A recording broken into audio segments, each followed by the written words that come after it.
is uncovering your digital assets to find gold. And interesting topic. Tammy came up with the topic. It is a great topic. Tammy, thanks for being on. Welcome to the show once again. Thank you. I really love talking with you, Jeff. Yeah, the last time we talked about offline versus online marketing, and it was a great topic. And this is great too. And I like the way you kind of said this is to uncover gold. So tell us more about that. Well, just a little bit about me, and since many of your listeners probably don't know who I am a authority marketer, and I work with people to help them uncover the gold that they may already have. And how I came up with this concept is I was looking at some big names. For example, Damon Johns. Everybody knows he's like, what, a billionaire marketer. Yeah. And he's known for being this super duper marketer. So I was looking at his websites and particularly at his YouTube channel. And I looked at it, videos, and I said, oh my goodness, Damon Johns is missing some vital links in his marketing strategy. And I imagine when you're dealing with huge money like that, a couple missing links could equate to thousands or even millions of dollars. And so, of course, I started to look at ordinary business people. And what I found is that often many people understand the concept of creating authority. They understand the concept of becoming an expert and making an impact and being an influencer. So they start to make content. They put content on YouTube, on Twitter, on LinkedIn, Facebook, and other platforms. I mean, we have hundreds of platforms. Yes, Snapchat, Periscope, yes, the list is infinite. So what I started to do is I said, well, what is my magical powers? And what I discovered was that I'm somebody who can see where people have digital assets that they're not using or that they're not using correctly. And I can uncover the missing link. For example, in my mind, I was visualizing it's like having a vault, like at a bank vault, and it's full of gold, full of money, and it's yours. You own it, but you have forgotten the password or the code, or you don't have the key. Well, guess what? I have the key to open the vault. And once you open that vault, you own all of these digital assets, and you can literally turn it into gold, meaning if you know how to make your digital assets work for you 24/7, 365 days a year, you will end up making more money, more income. Yeah. And that's what I'm really excited about. Okay. Now that's a good point that you bring out. If you learn how to use it, you can actually transform it into being something that really works for you.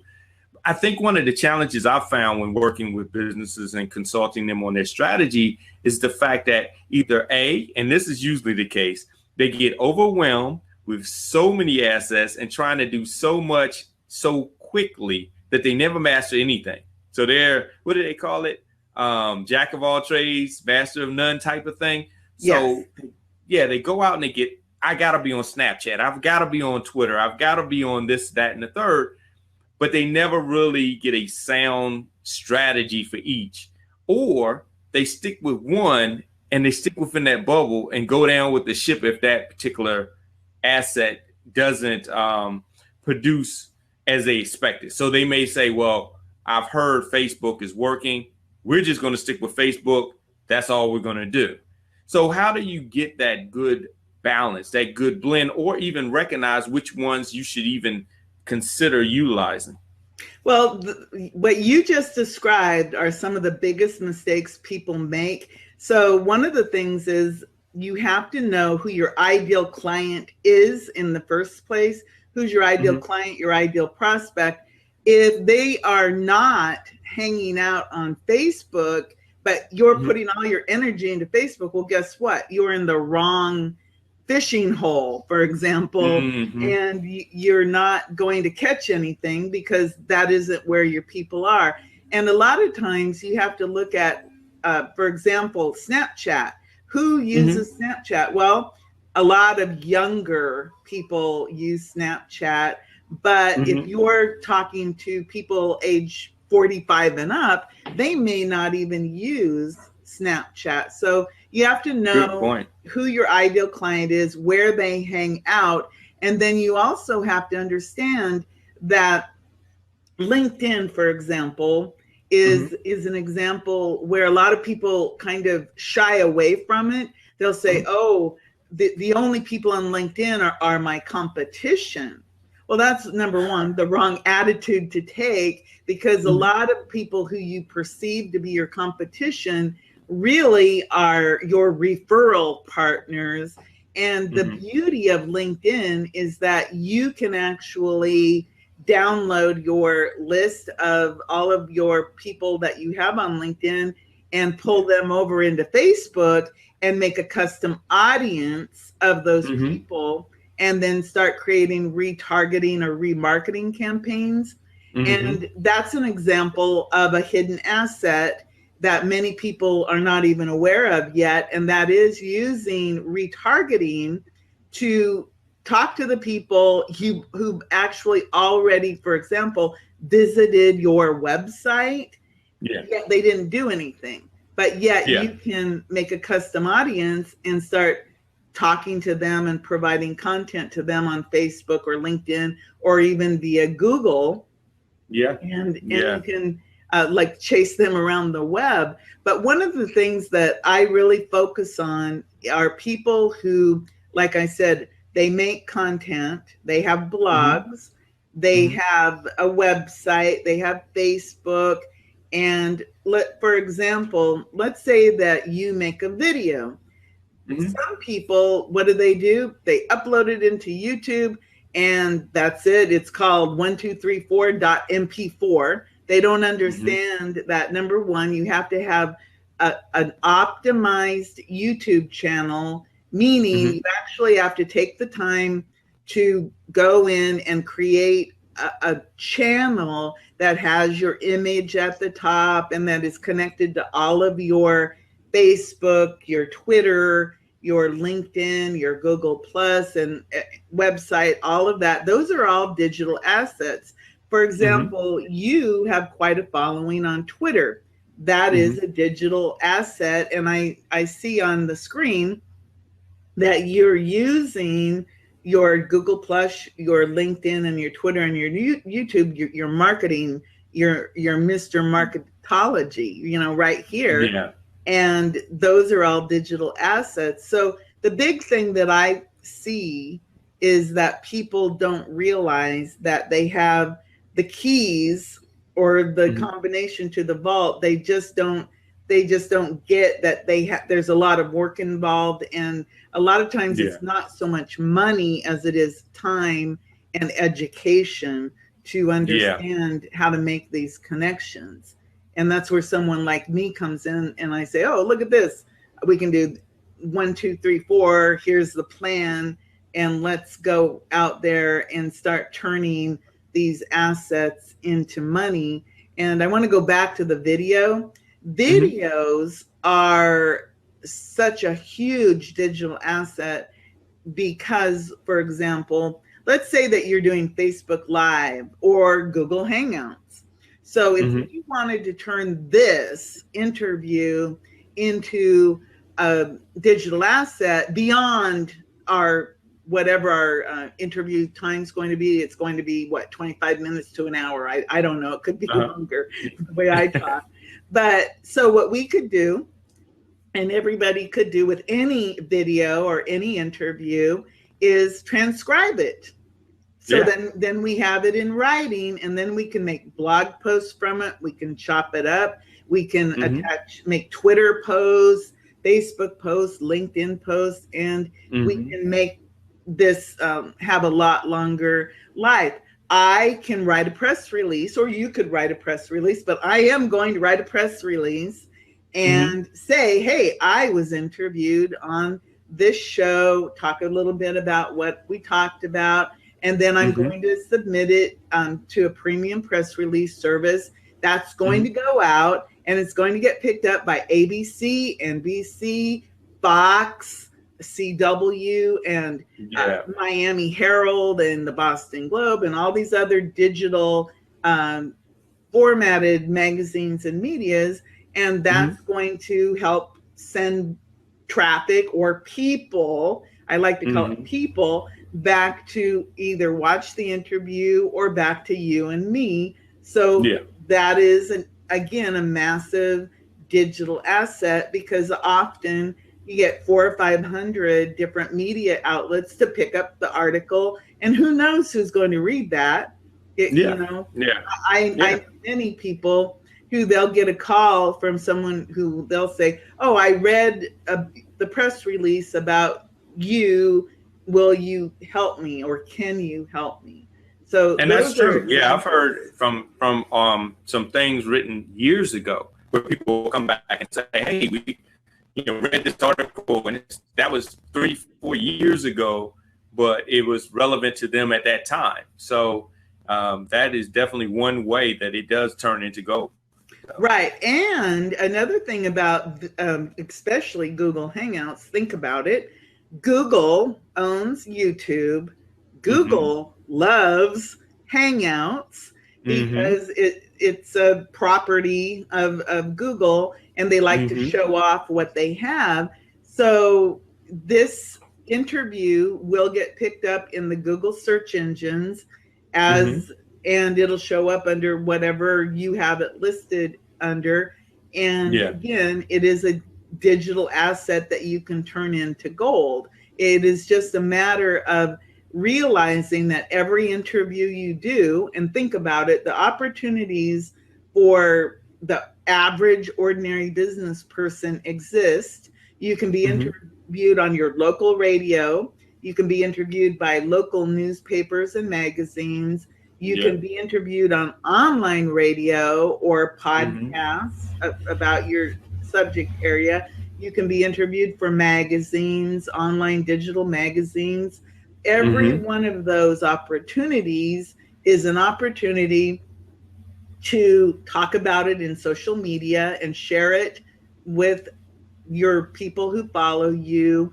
And of course, an opportunity to write that press release that can turn into multiple digital assets embedded on your website.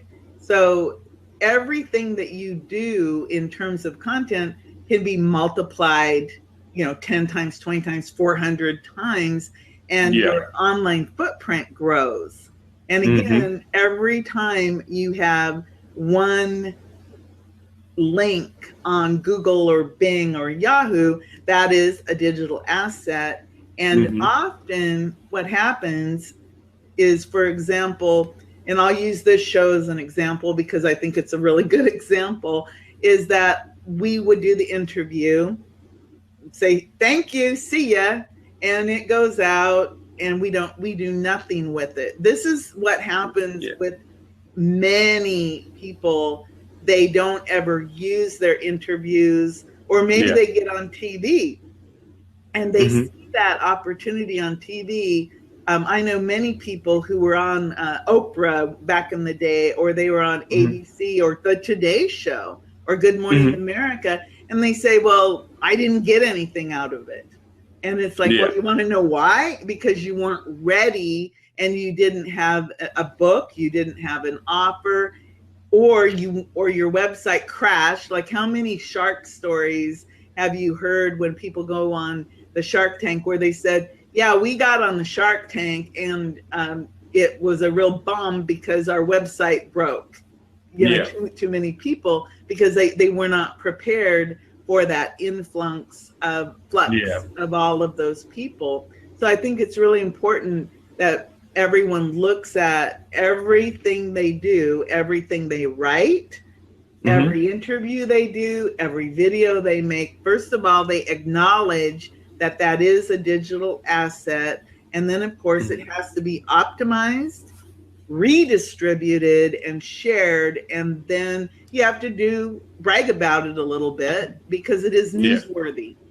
This Yeah. interview really is newsworthy because you are providing me what is called third person credibility because you are in the media and I'm being interviewed. So you're actually offering your credibility to me because you're introducing me to all of your followers. So that's Yeah. third person credibility, and people need to really embrace that and use it.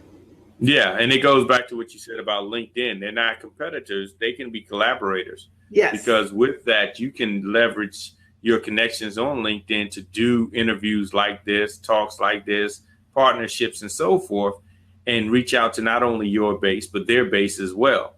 And so usually it's not competing because you're showing that you're an expert in that space.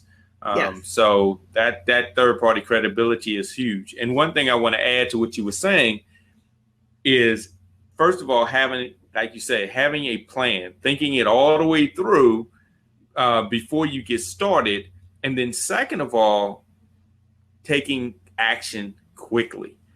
One thing that I've had challenges in the past with, and I've seen several companies that I've worked with that had challenges, would be that they would do the interview, but then instead of getting things post-produced quickly and out in a timely manner, they would let other things get in the way. And then next thing you know, a day becomes a week, becomes a month, and you're now trying to put out something that is old to you now. That energy isn't there. So jumping on it quickly. So it's done. The interview's over. Go ahead, start the post-production, start the post-promotion to take, like you said, to seize the gold out of the moment. Right.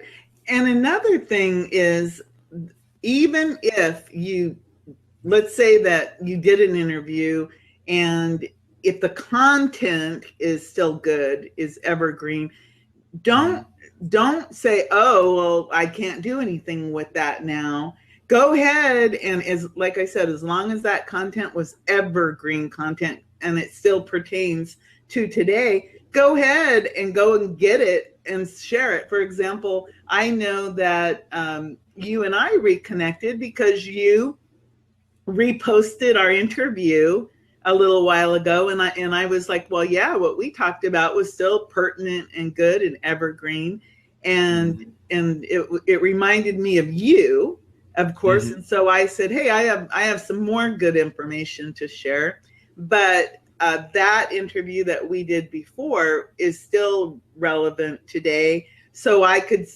still like transcribe that, for example, and use that information out now and help promote and grow my influence and authority. And I wanted to talk a little bit about how our influence and authority is pure, solid gold, and how if you have television interviews that you've done, radio interviews, online interviews, or even old posts and blogs maybe that you've written, you can go back and use them, repurpose them, update them.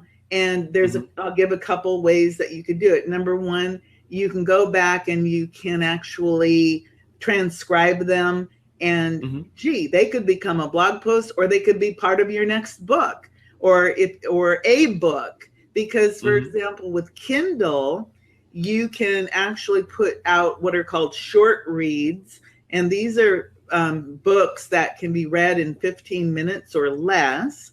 And then, of course, you can put out longer books, and you can do interview books or multi-author books. And then, of course, these also can be made into real books, physical books. And think about the power of that if you actually have a physical book when you go out into the community, and that becomes your business card. And it doesn't have to be a huge book.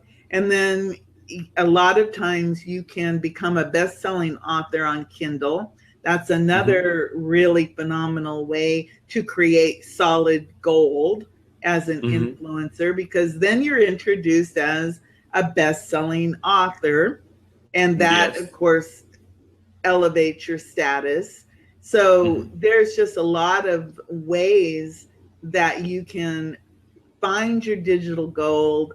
And again, look for the things you've already done. That is the gold that's locked in that vault that you are sitting on.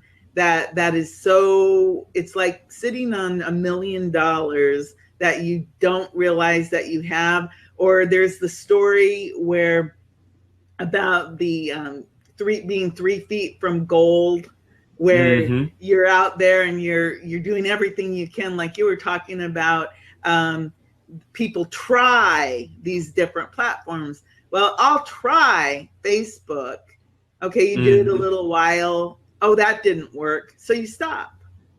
Or I'll try LinkedIn, and maybe you'll send out some boring emails and nobody really responds because you're using the canned email responses instead of personalizing it to someone and actually acting like you care. And then you stop, and you stop 3 feet from gold. Or you make all these videos, but yet you don't understand, oh, you have to have a keyword loaded title. You have to put links into the description. You have to have the right tags. You have to optimize the channel and actually get subscribers now to get them to unlock some of the features. So there is a lot of, like I said, education that you have to do for yourself or hire other people to do for you. And what I find is a lot of these people, especially like I use Damon John as an example, they have all of these people working for them, but that doesn't mean that those people are keeping up on the latest cutting edge technology or on these tools. So they may be, 5 years behind, 2 years behind, sometimes 6 months is because Google, for example, they're always changing. You never know. Like the Google 3-pack, for example, it used to be a 7-pack, now it's a 3-pack. And then people are saying, wait a second, in some places, Google is replacing the 3-pack with their paid services now. And people are saying, uh-oh. And my answer to that was, don't put your eggs in one basket, basically. Definitely. I mean, just like this Google Hangouts, how many times has this changed since we've done our interview? Oh, my goodness. They changed the Hangout platform. I remember one time I was doing a Hangout, and then a week later I was doing another one, and the whole platform had changed. And it's like, wait a minute, that button, that's when they put the broadcast button at the bottom. And, it's like, wait a minute, hold on, where is this? And you have to relearn everything. So, yeah, you're right. Don't, because here's the thing. A lot of businesses don't understand, and this is a conversation that a lot of times we sit and debate about, but they are not in business for your business. They're in business for themselves. So they're changing to better their business experiences. And your business should utilize them as tools, but not as partners. Because if they change, I have to read on this. I don't want to put a spoiler alert, but I've heard for a lot of money, billions of dollars, that Microsoft is buying LinkedIn. Yes, that's a true statement.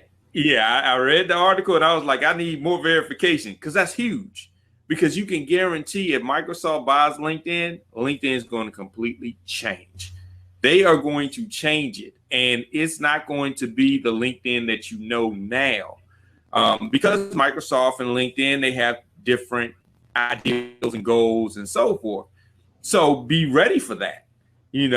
Just like, for instance, when Facebook bought out Instagram, be ready. There was a change. Snapchats came around, and they say Snapchat now has just as many, if not more, users than Twitter.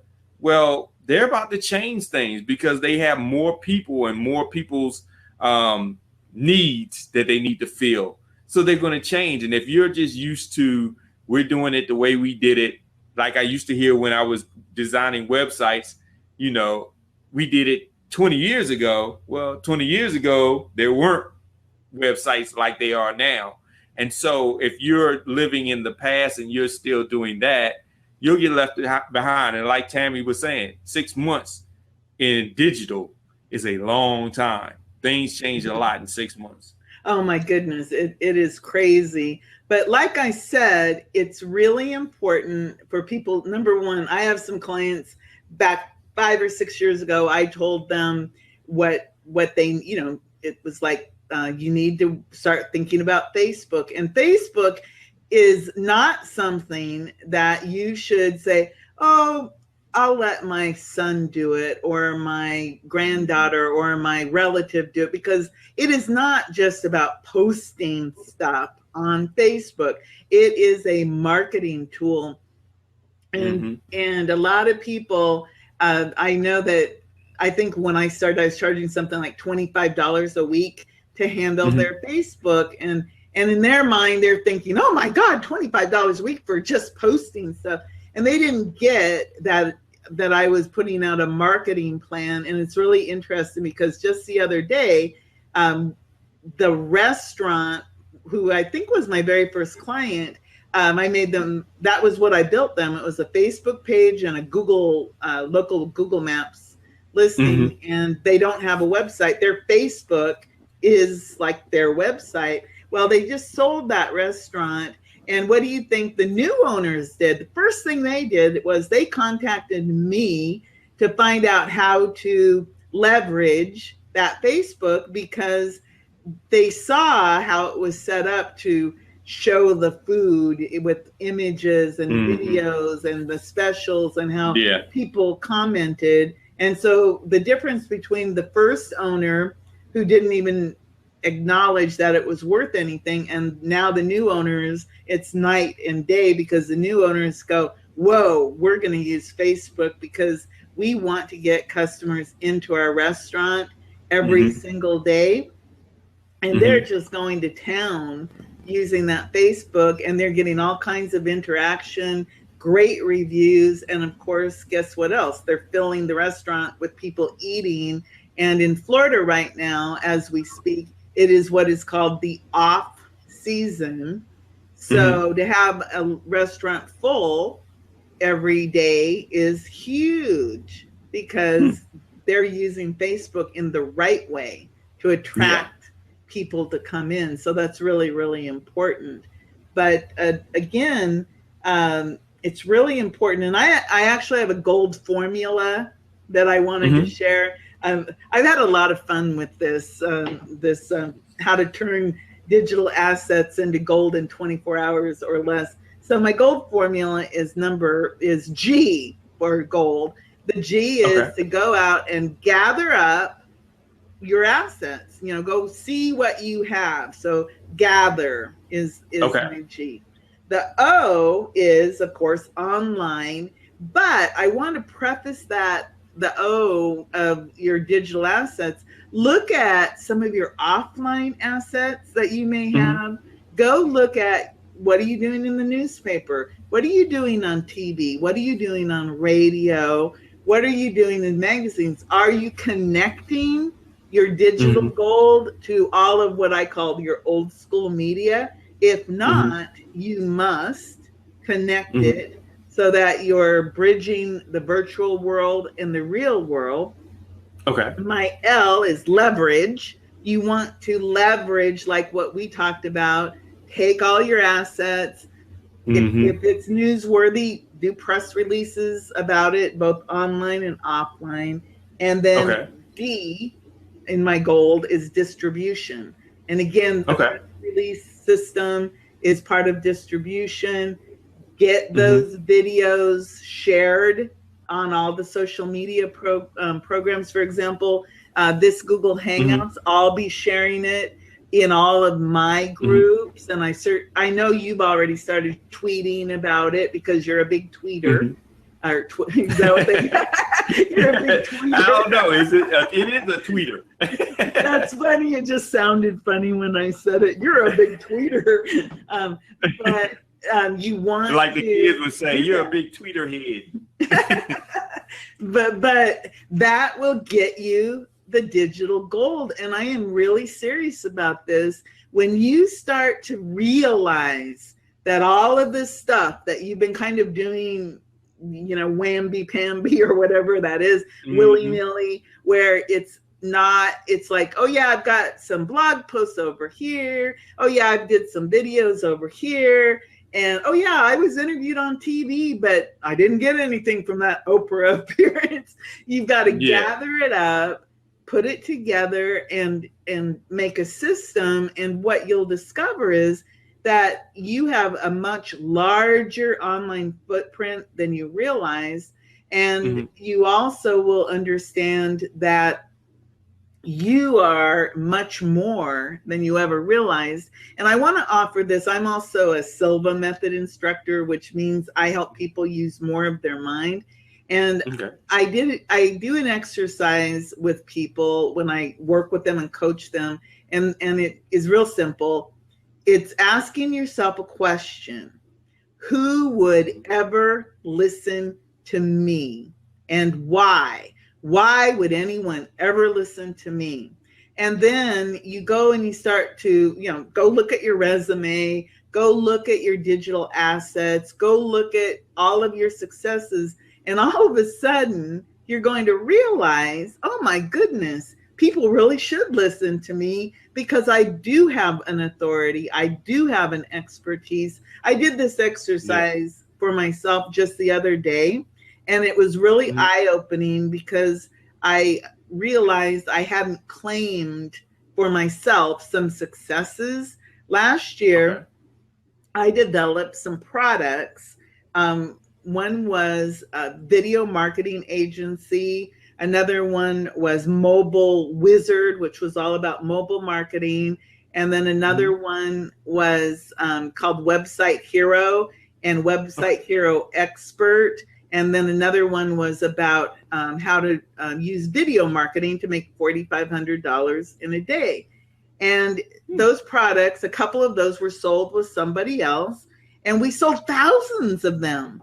Well, because I never met all of those people, I didn't realize that I had trained thousands of people about video marketing, mobile marketing, website marketing, and that I had helped people make money. And when I stopped and I went, whoa, I've actually helped thousands of people, it opened up something in my mindset. And that was actually how this idea about how to turn digital assets into gold came about. It was that realization of, wow, I've helped thousands of people. And I just thought that was really, really an eye-opening experience. So ask yourself, why would anyone listen to me? And you're going to just have this, I'd say, a major breakthrough. And it happens like this. And it'll really help you.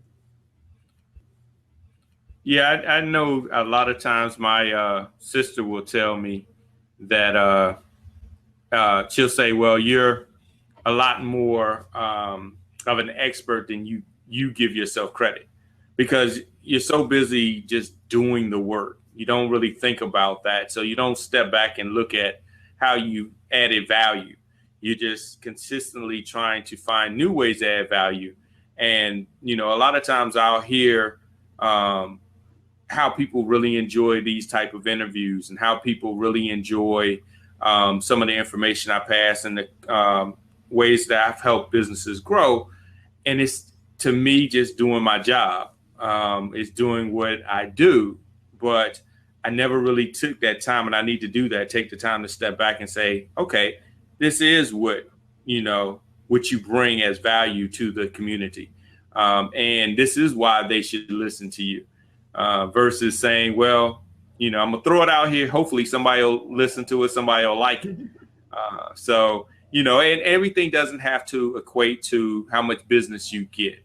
There are people that value you, even though they don't particularly become a client or a customer, but they may be an influencer. They may refer you a lot of business. They may help you with getting the message out there. So, a lot of times in business, that's another hiccup that we have because we want to equate everything to a dollar amount. And sometimes it's something outside of that. I absolutely agree. And one thing that's really important in this whole scheme of life and being a marketing consultant and an authority mentor, I like to think of myself as a mentor, but it is, you have to give, the keyword, give value first.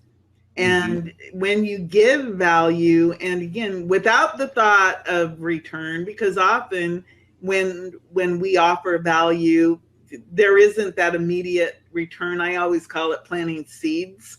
And sometimes we'll plant the seeds, like I planted seeds like years ago that are just now starting to come back to me.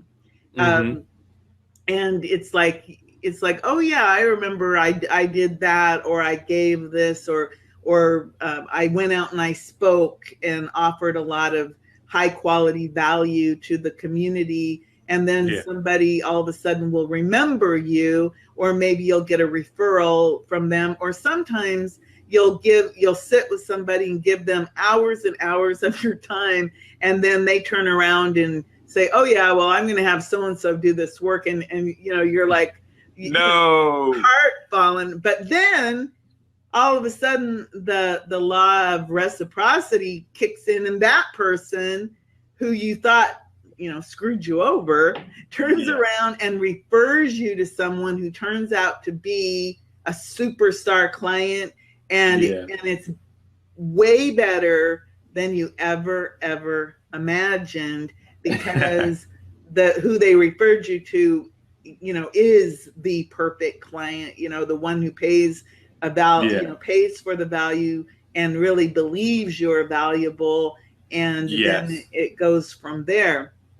So I really think that that's something, I always laugh and say that I have lots of KASH in my karma bank because I do, I give a lot, and sometimes, I just give, and people may or may not return it, but I don't know what they're saying, and I'm hoping that they're saying good things. And to me, that positive energy is a good thing. Just like what your sister says, you provide great value. And the people watching this interview, for example, I think that if they were paying attention, they probably got some golden nuggets out of this, because everything that we talked about is something that they can do for themselves. They can go look for themselves. And I think early on you stated something that's really key, and that's education. This is giving that education, even if you don't do it yourself, because a lot of times I deal with companies that actually have agencies, but you know what you're looking for. You know what it should look like. A lot of times I'll tell people, when you know what good looks like, then you can properly manage whatever employee or agency that you have. But you have to know what good looks like. And so with this type of education, you know that if I don't have links, like you said, Damon John needs some links. Damon, call us, Damon. Be on the show. I'd love to interview you. That would be ideal. Go ahead. I just want to say something about that, about big people. A friend of mine, I mentioned it to him, and he says, well, just go like his Facebook page. He interacts with people there. And so I said, oh, really? So I did, and I'm going to, go interact and see what happens. And you would be surprised at how many people you admire will say yes to an interview. And by the way, I do want to tell everyone about one of the projects that I work on. I'm actually a host on an iHeartRadio show called Business Innovators. And I interview business professionals, health providers, movers and shakers, trendsetters, of course, interviews innovators and thought leaders on this show. And I wanted to say that to anyone listening, if you are someone who is in business and you would like to be interviewed, you can contact me and I would love to do an interview, and there's no charge for this interview yet. Business Innovators Radio, it's an iHeartRadio show. It gets, we make a video of the interview, and we also it's out on iTunes, Stitcher, and Spreaker. And these interviews get picked up in Google because the show has probably, it's been on the air more than a year, and it has more than 700 episodes so far. Oh, wow. And it is a very popular show. And I personally interview a very eclectic group of people, but there is a method in my madness. For example, I'm interviewing people right now to be part of a book I'm writing. So I'm interviewing people about video marketing and podcasting and local marketing. So, and then I've also interviewed people who are divorce advisors, which is a very interesting group of people for another project. So, but again, the Business Innovators Radio show, what makes that a really good starting point is, number one, we have a conversation just like this, a little more formal, but we have a conversation just like this, and you're able to talk about your company, about your services. And then, of course, I ask you, where can we find out more about you? And it's a very positive way to create, guess what? A digital asset. Yes. Love to contribute to the show whenever you have time too. Oh, great. Is a great opportunity. Wow, 700 in a year. That means you were doing 2 a day. You're really putting them out. All I can tell you is that my interviews have gotten, let's just say, better and better. When I first started, I was, very nervous. Now I really, I listen better. I have questions, but I listen so much better, and our conversations are so much richer. Just like the way we're talking, we're sharing with one another. So it's a really cool opportunity. Oh, I would love to have you as a business innovator and to be part of one of my books, because I want to, I call it drag people up. I like to help other people that I see and admire as authorities. And it's so cool because I met these people, and like I said, that exercise about why should anyone listen to me, that is perhaps one of the biggest breakthrough moments that I've had recently, when I realized that I was not claiming my authority. And in today's world, you have to be seen as an authority, as the expert. And one of the divisions of my company is called Blue Ocean Authority, because you have to create your own blue ocean so that you're seen as the obvious and only choice, not only from the competition, but also from people who don't make a choice at all. They have to see that you are it, that you are the answer to their problem, because that is what we do. We solve people's problems. And for example, in my digital assets analysis that I do for people, I'm saying, hey, I know you have digital assets and they're just sitting there not doing anything. Let's turn that into impact, influence, and income.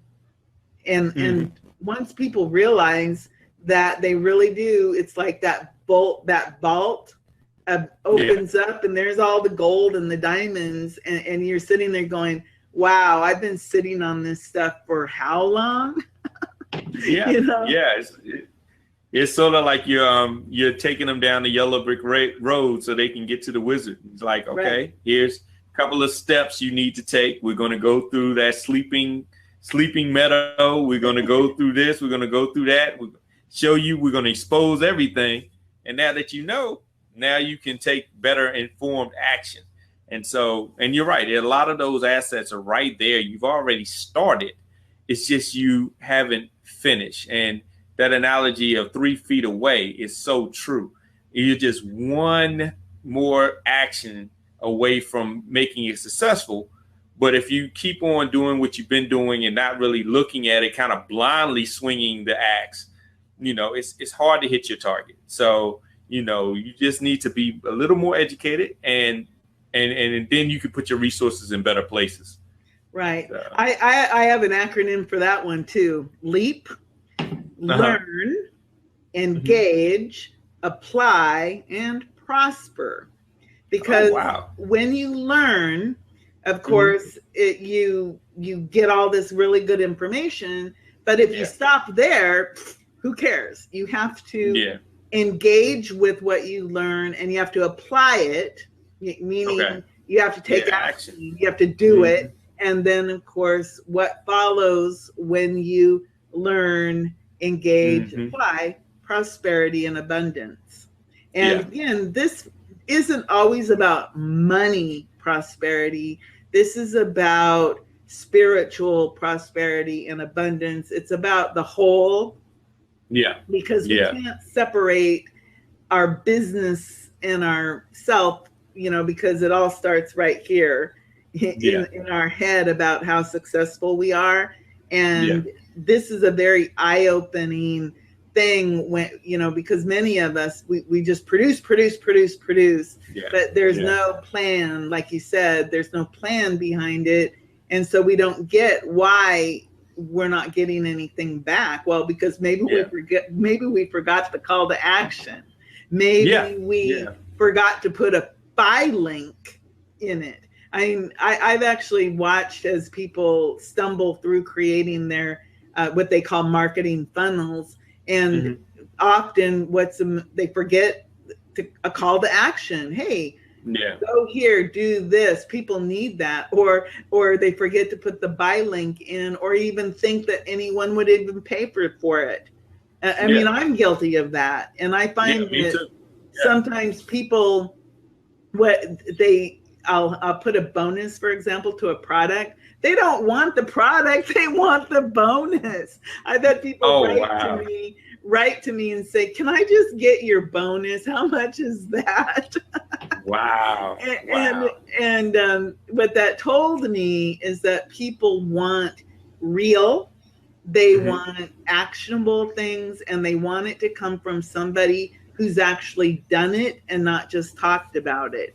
And I think that's really important because people, they've watched me stumble through all of my adventures since 2009 online, and they've listened to me share, how I got started and my failures as well as my triumphs and what I call my 2020 hindsight. That's why I love to do interviews for the Business Innovators radio shows, because people just share this phenomenal life experience. And I learned something from every single conversation. And then I can go, wow, I think I'll try that. Or, ooh, I'm not going to do that. So it's really cool to do these interviews. And again, to start creating your digital assets, and then to gather up those assets and make them start working for you.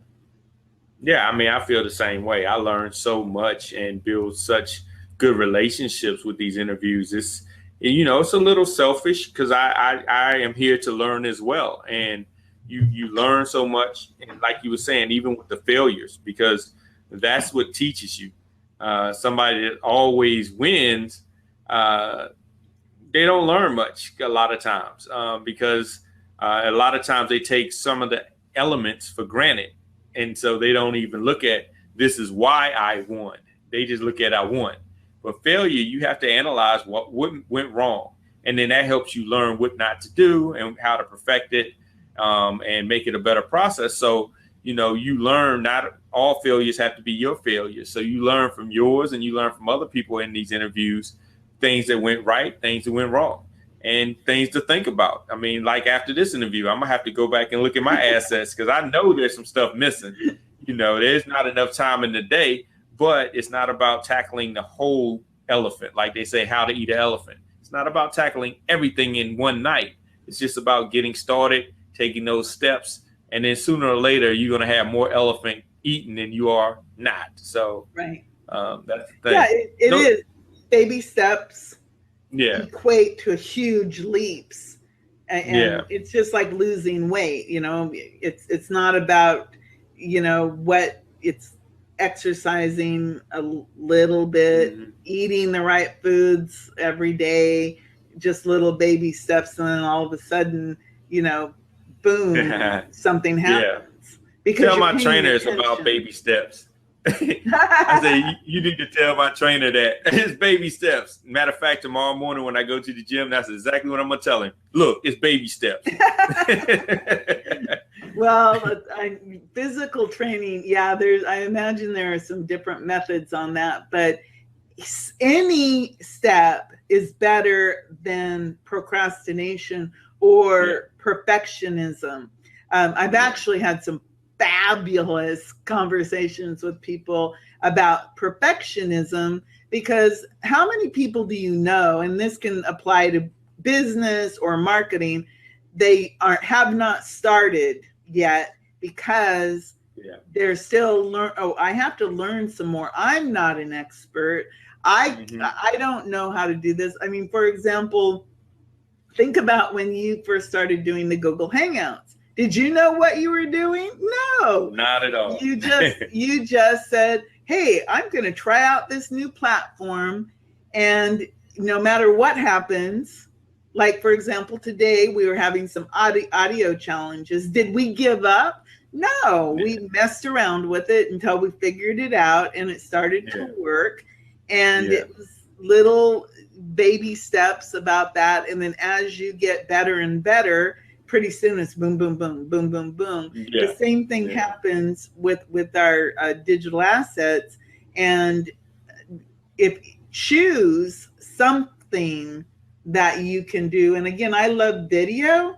And the reason I love video is for the reason I stated earlier. It's because you can shoot the video, you can transcribe it, you can strip the audio, you can turn it into blogs, you can put it on LinkedIn, you can put it on Twitter, you can just use it all over the place, you can chop it up. There's just so much that you can do that it's just crazy, that the power of video and how you can duplicate it and multiply it out. It's probably, in my mind, one of the best tools that we have. And you want to, perfectionism, sweep that out and just start. Yeah, a testament to that. I mean, I definitely agree the power of video is there. But I can speak on my personal failure. Is before I started shooting videos, it had to be high HD quality, had to be looking like some of the others out there that, have the lighting studio, they have the editor, they have all this. And for years, I'm not going to say just for a couple of weeks, it was for years, I didn't shoot my first video because I was wanting to get the right lighting and I was wanting to get the right microphone and I was all these different things. And I needed to hire a video staff and so forth.